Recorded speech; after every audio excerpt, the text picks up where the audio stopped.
Jehovah Hosinu. விசுவாசத்தின் தகப்பன் Abraham. கர்த்தர் தாம் சொல்லியிருந்தபடி சாராள் பேரில் கடாட்சமானார்.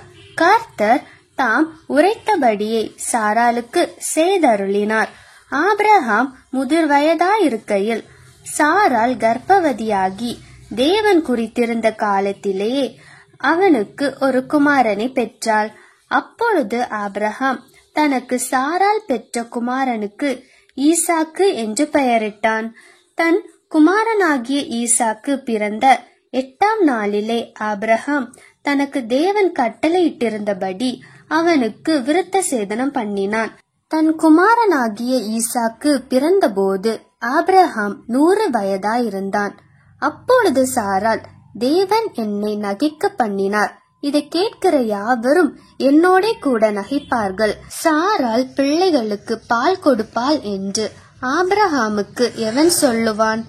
அவருடைய முதிர் வயதிலே அவருக்கு ஒரு குமாரனை பெற்றேனே என்றாள்.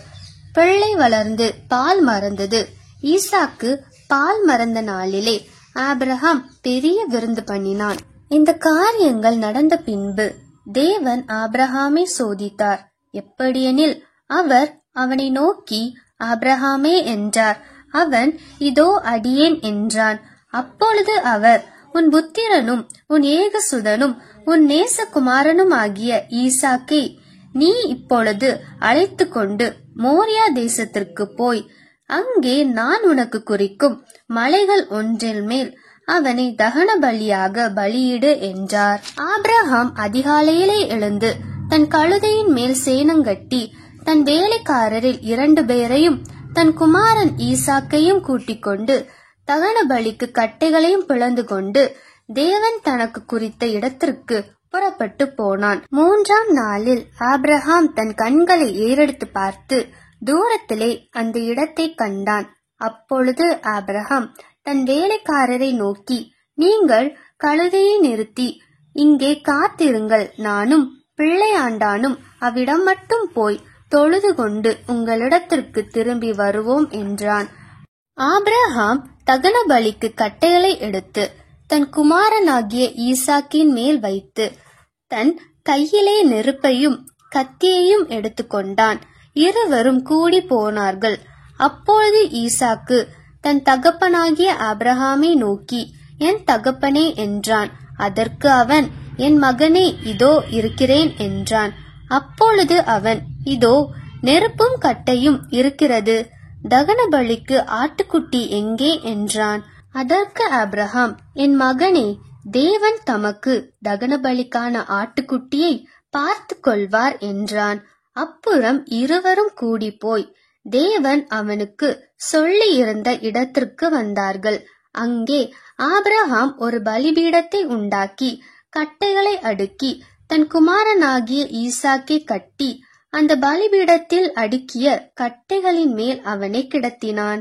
பின்பு ஆபிரகாம் தன் குமாரனை வெட்டும்படிக்கு தன் கையை நீட்டி கத்தியை எடுத்தான். அப்பொழுது கர்த்தருடைய தூதனானவன் வானத்திலிருந்து ஆபிரகாமே, ஆபிரகாமே என்று கூப்பிட்டார். அவன், இதோ அடியேன் என்றான். அப்பொழுது அவர், பிள்ளையாண்டான் மேல் உன் கையை போடாதே, அவனுக்கு ஒன்றும் செய்யாதே. நீ அவனை உன் புத்திரன் என்றும் உன் ஏகசுதன் என்றும் பாராமல் எனக்காக ஒப்பு கொடுத்தபடியினால் நீ தேவனுக்கு பயப்படுகிறவன் என்று இப்பொழுது அறிந்திருக்கிறேன் என்றார்.